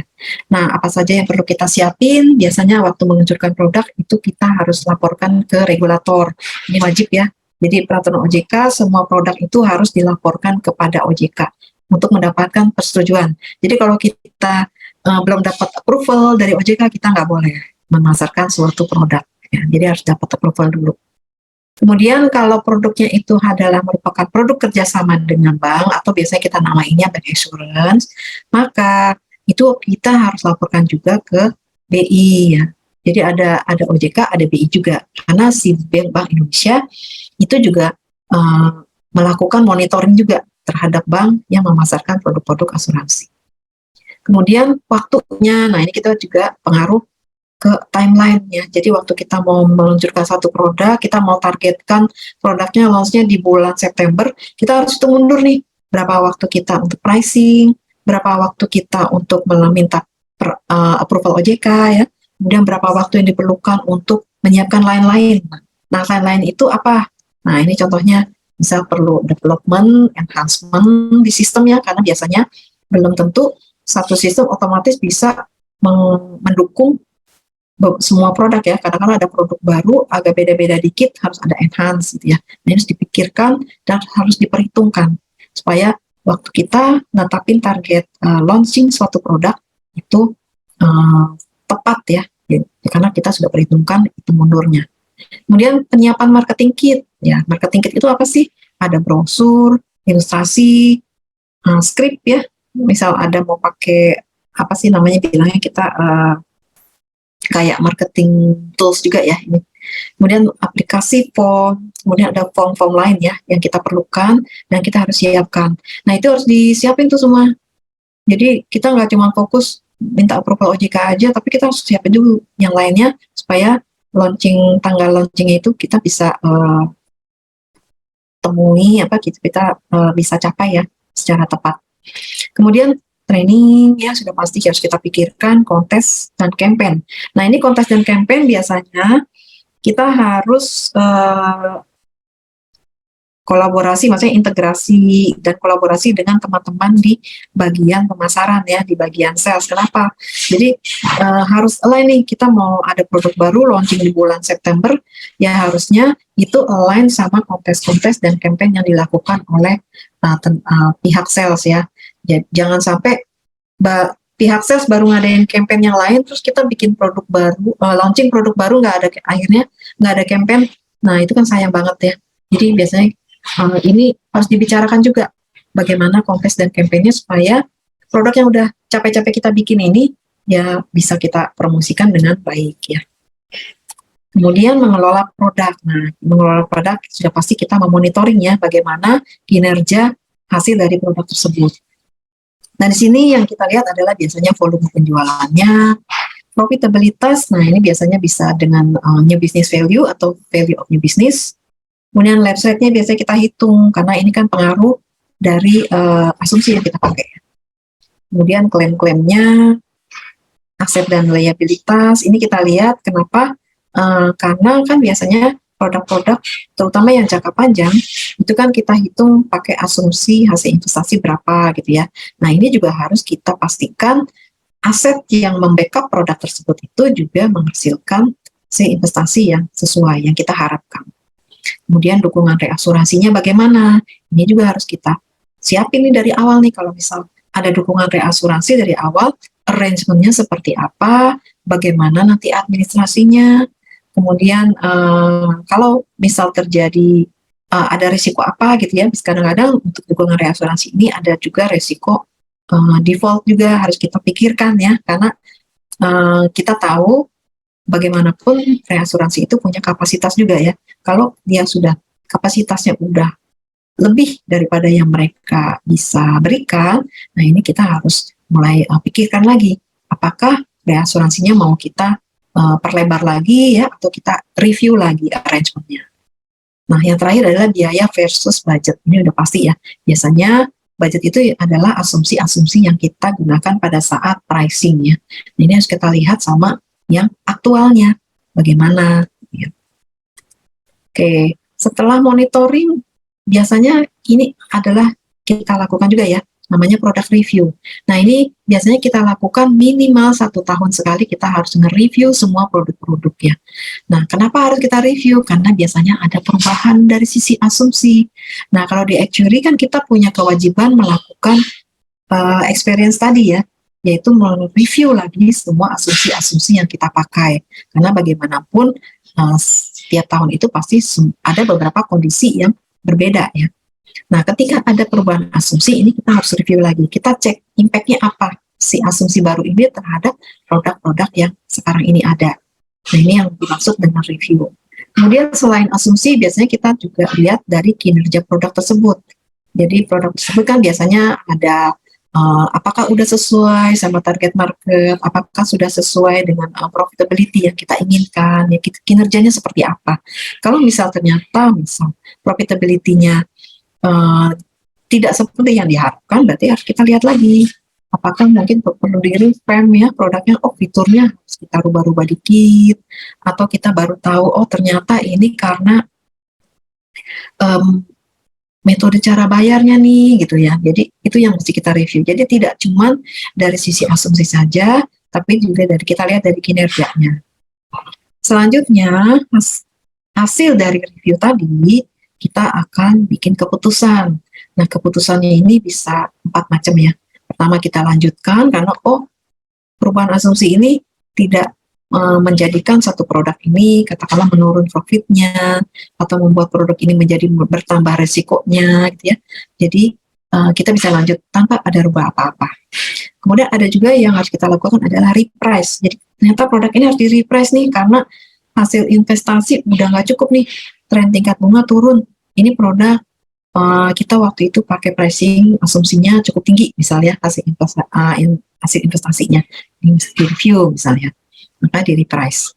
Kemudian ada lagi yang kita revamp. Kalau revamp itu kita ada rubah-rubah dari sisi fiturnya ya. Misal tadinya fiturnya cuma ada 2 manfaat mau kita tambahkan ya, atau kita mau open cara bayar. Misal tadinya cara bayarnya cuma tahunan, kita mau buka cara bayar single premi, kita mau buka cara bayar bulanan. Jadi lebih ke fitur ya. Kemudian ada lagi yang mungkin yang ekstrim sekali, misalnya satu produk sudah parah banget, resikonya tinggi, secara kinerja juga kurang bagus ya, mau di reprice juga kayaknya terlalu signifikan banget nanti naiknya misalnya, atau mau di reprice juga ternyata target marketnya udah nggak cocok ya. Nah itu biasanya ya akhirnya dengan terpaksa biasanya ada juga keputusan untuk produk-produk yang ditutup ya. Jadi biasanya ini dilakukan 1 tahun sekali untuk review. Oke, nah ini adalah slide terakhir. Ini adalah tentang proposisi produk. Jadi kalau produk itu sendiri ada proposisi. Jadi penempatan produk ini mau ditempatkan untuk mengcover risiko apa. Nah, di dalam secara garis besar di dalam satu kehidupan ya, ini ada risiko-risiko ya. Pertama ada risiko meninggalnya terlalu cepat ya, walaupun namanya udah takdir ya. Tapi kan siapa yang tahu kalau seseorang akan ditakdirkan lebih cepat gitu ya. Nah, ini kan tetap harus diperhitungkan sehingga apa nih yang diperlukan atas risiko meninggal ini. Kemudian risiko umur panjang itu ada risiko juga ya ternyata. Ini terutama untuk produk-produk yang membayarkan manfaat berdasarkan usia ya, misalnya untuk produk pensiun. Ya, ini juga kalau semakin panjang umurnya lumayan nih risikonya menjadi lebih tinggi. Kemudian ada lagi risiko-risiko yang terjadi selama hidup. Nah ini mungkin saya satu-satu ya. Oke. Risiko meninggal sudah pasti maka proposisi kita adalah dengan membuat produk asuransi yang mengcover ini ya, jiwa ya. Kemudian untuk risiko umur panjang, maka proposisi produknya yang kita perlukan adalah membentuk produk asuransi pensiun. Kemudian kalau apa saja risiko yang terjadi selama hidup? Nah, selama hidup itu macam-macam ya. Ada risiko kesehatan, risiko sakit ya, ada risiko kecelakaan, ada risiko sakit tapi penyakitnya yang modelnya kritis ya. Contohnya kayak penyakit yang dia tidak bisa disembuhkan dan memerlukan perawatan seumur hidup ya. Nah, ini bisa dilihat ya, jadi proposisi produknya gimana. Nah, kalau bisa kita tuh punya semua produk-produk yang mengcover risiko ini ya. Selanjutnya pendidikan anak. Nah, ini sudah pasti ya, harus ada asuransi pendidikan. Kemudian ini yang untuk peningkatan finansial, untuk kesejahteraan, untuk welfare ya, untuk mendapatkan hasil finansial yang lebih tinggi ya. Nah, makanya untuk ini biasanya produk asuransi yang cocok adalah produk yang dikaitkan dengan investasi. Jadi ada komponen investasinya. Nah, kira-kira seperti ini proposisi dari suatu produk atas resiko-resiko yang bisa terjadi di dalam kehidupan. Oke, sampai sini ini adalah slide terakhir saya. Terima kasih atas partisipasi teman-teman. Kita ada pertanyaan kah? Ada ya? Ya, ada 2 pertanyaan ini Kakak Ira. Oke. Saya bacakan ya. Pertama dari Satrio. Bagaimana seharusnya mendesain dan mengembangkan produk asuransi jiwa kredit yang klaim rasionya tinggi? Ya, itu susah ya jawabnya. Satu-satu kali ya. Oke, untuk yang asuransi jiwa kredit ya, ini saya rasa Pak Satrio, Mas atau Pak ya, Mas Satrio ini saya rasa praktisi ya. Memang terus terang memang di industri asuransi jiwa saat ini atau di industri asuransi lah secara umum ya, memang sedang ada ini nih, sedang ada isu di mana asuransi jiwa kredit itu klaim rasionya tinggi-tinggi dan itu semua terjadi. Nah, ini sebenarnya banyak sih penyebabnya ya, dan lumayan kompleks lah ya. Jadi pertama adalah semakin banyak player di industri, jadi yang main ke bidang ini tuh banyak, semakin bertambah mau tidak mau. Dari sisi pricing itu agak sangat kompetisi tinggi ya. Kemudian klaim rasio tinggi ini ada dampak dari pandemik juga. Kemudian ada juga yang dampak dari sisi longgarnya underwriting. Jadi ada 2 ya, ada baik itu karena pandemi. Jadi memang masih selama 2 tahun terakhir ini masih cukup terdampak ya kematian yang disebabkan oleh COVID-19.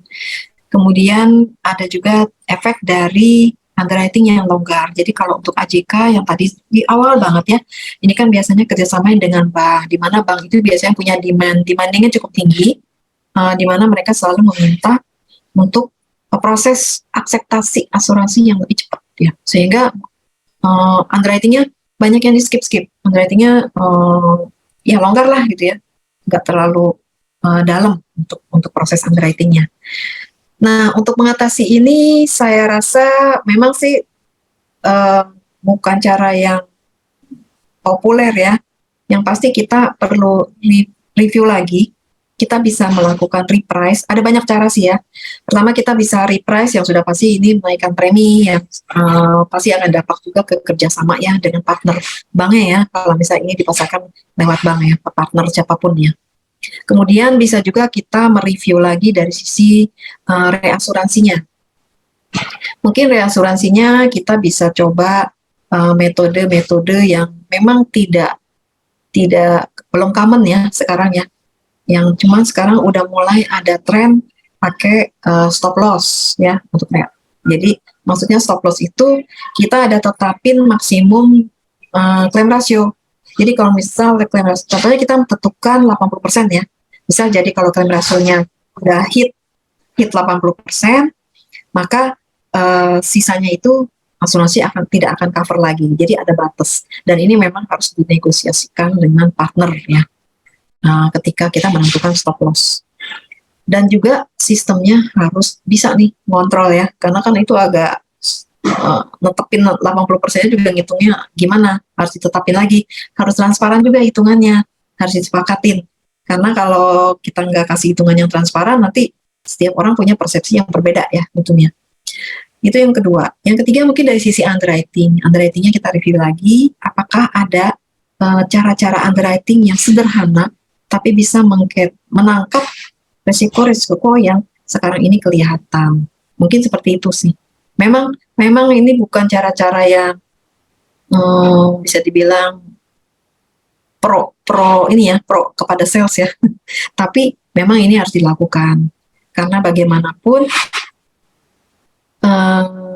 kita bekerja sama kan kepengennya win-win ya. Jadi kalau di sini kan yang berdarah-darah, kalau saya bilang yang bleeding itu dari pihak asuransi ya, karena bank itu tetap terjaga NPL-nya, karena kan dia pasti terlunasi. Dan ini perlu diskusi dan negosiasi yang enak ya antara dua pihak. Yang saya bisa kasih tahu itu sih 3 cara itu. Tapi kalau ada cara lain ya yang sangat ekstrim banget ya, mungkin kita bisa juga kita batasin maksimal usianya. Misal usia masuknya untuk asuransi jiwa kredit ini cuma sampai umur 50 misalnya, karena misal kita lihat dari experience kita, kebanyakan klaim-klaim itu terjadi di usia berapa, itu bisa kita lihat. Jadi kita pelajarin dulu kali ya data klaimnya, sebarannya seperti apa, di uang pertanggungan berapa, di usia berapa, di periode kapan ya. Karena kan kalau misal klaim-klaimnya terjadi di awal-awal, misal baru berapa bulan klaim, ini berarti kita harus lihat lagi nih, di mana nih gitu kan letak yang kita miss. Bisa juga mungkin waktu itu underwriting-nya ya itu longgar banget ya. Atau kita bisa terapin kalau klaimnya terjadi di 1 tahun pertama atau di 12 bulan pertama, itu mungkin kita ada kita tidak hanya tanggung berapa gitu ya. Jadi banyak sih beberapa yang bisa kita tawarin untuk memperbaiki asuransi ini ya, produk AJK yang rasinya tinggi. Tapi step pertama memang kayaknya kita harus pelajarin data klaimnya dulu ya, supaya kita tepat nih mau ngapain. Ya, karena kalau kita nggak pelajarin, nantinya kita cuma sekedar mereprice, naikin harga, tapi nanti jadi efeknya mungkin tidak secara bisnis kurang ini ya, nggak kondusif ya. Jadi tetap harus kita pikirkan juga. Itu yang bisa saya jawab ya, Mas Satrio. Mungkin kalau ada pengalaman di tempatnya sekarang, apa yang dilakukan? Kalau boleh sharing. Silakan boleh sharing. Kalau ada yang mau share, memang selalu PLT ini seru sih AJK. Kita lagi seru sih memang, karena sekarang pun ya bahkan sudah difasilitasi oleh AJI ya akhir-akhir ini. AJI, OJK juga sudah nyampe ke OJK juga. Ya palingan sih kalau misal ekstrim banget nanti jadinya kayak ada red standard lagi nih, tapi nggak tahu lah kita belum tahu. Karena ini kayak yang kemarin yang di asuransi umum kan sama juga ya, akhirnya dari regulator dia mengeluarkan red standard. Jadi semua orang harus ya udah nggak bisa apa-apa lagi gitu kan. Semua orang harus terima. Gitu. Oke, kita ke pertanyaan dari ini Kenzi rajin ya bertanya. Pertanyaan lanjutan nih Kak Ira dari oke, rekaman. Di luar topik katanya. Apakah materi yang rekaman akan dibagikan kepada peserta? Sebenarnya kita nggak bagiin ya, tapi nanti kita biasanya posting di YouTube, nanti kita kabarin YouTube kita, YouTube-nya Nitiasa Niscita, nanti boleh ke situ. Ya, jadi kalau kita kirim-kirim, kayaknya ini ya, gede gitu ya. Jadi nanti boleh aja nanti mampir ke YouTube aja, nanti kita akan posting sih untuk ini, acara ini. Ya, Kenzi ya, supaya lebih mudah buat semuanya juga. Oke, informasinya juga itu di YouTube kita ada beberapa webinar juga kan ya Kak Ira ya. Nah, boleh sih kalau mau ngintip-ngintip lihat-lihat boleh. Kita dari dulu kita rutin memang ya ngadain, sekarang kita baru mulai akan rutin lagi. Kemarin sempat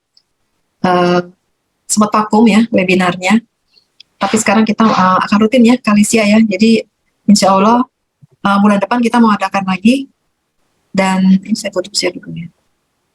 Bulan depan kita adain lagi, topiknya beragam ya. Kita nanti mungkin akan bahas tentang yang lagi hit sekarang, tentang IFRS 17. Kemudian kita nanti akan bahas tentang reasuransi ya. Dan juga kalau kita mau lebih dalam ke produk lagi juga nanti kita akan bahas. Banyak sih yang bisa kita ini ya, topik-topik yang akan kita sharing ya ke teman-teman semuanya. Oke. Saya rasa ini adalah penutupannya Kak Listia. Mungkin setelah ini kita mau ada acara photo session kali ya. Iya, ya sebelum foto ini kita minta tolong untuk isi absensi ya, karena untuk keperluan diskusi sertifikat ya. Oke. Ya, jadi ada linknya yang bisa diisi oleh teman-teman semua peserta untuk mengisi absensi. Oke. Tapi ini mungkin untuk peserta yang belum daftar ya. Kalau udah daftar sih kita ada nama. Tapi kalau ada yang belum daftar, boleh isi link ya untuk sertifikat ya. Karena nggak semuanya ini kali ya, nggak semua mengisi ya yang daftar. Ya, mungkin belum semuanya mengisi ya. Oke. Kalau materi nanti kita akan share, nanti saya share di WA group untuk materi yang sekarang ini itu di share. Tapi kalau rekaman nanti boleh di YouTube aja lihatnya. Oke, saya kembalikan ke Kak Listia. Terima kasih teman-teman semua.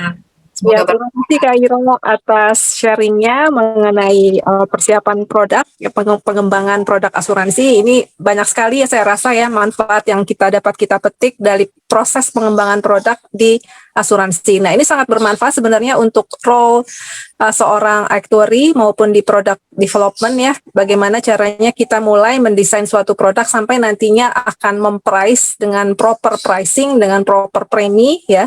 Nah, inilah step awal yang harus diperlukan dari seorang actuary maupun product development ya, karena ini terkait juga dengan product development. Ini belum masuk ke technical ya. Kalau ke actuary itu nanti ke technical pricing-nya.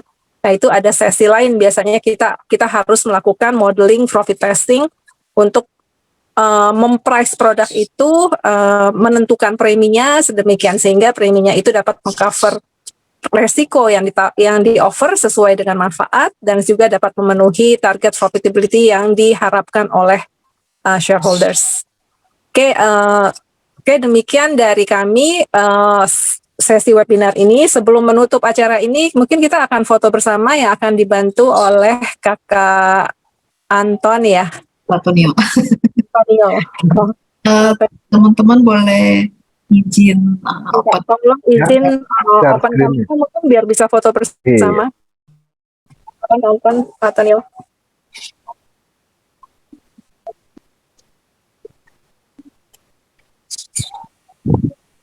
Iya, biar semuanya dulu nih. Ya, oke. Ya, sudah. Oke, sudah ya? Iya, sudah. Oke, terima kasih Kak Antonio. Oke, demikian acara kita webinar kali ini. Teman-teman jangan lupa untuk follow IG kita biar nanti teman-teman juga terupdate ya mengenai acara webinar yang akan dilakukan oleh Actuary from Zero. Selain webinar ini juga kami juga ada kita ada workshop, ada aktivitas lain yang diadakan oleh Actuary from Zero, kelas online maupun workshop yang akan diadakan pada sesi selanjutnya nanti akan diagendakan dan akan diinformasikan. Oke, terima kasih banyak semuanya. Wassalamualaikum warahmatullahi wabarakatuh. Semoga bermanfaat, sehat-sehat selalu. Semoga kita dapat berjumpa di sesi berikutnya. Terima kasih. Terima kasih. Assalamualaikum.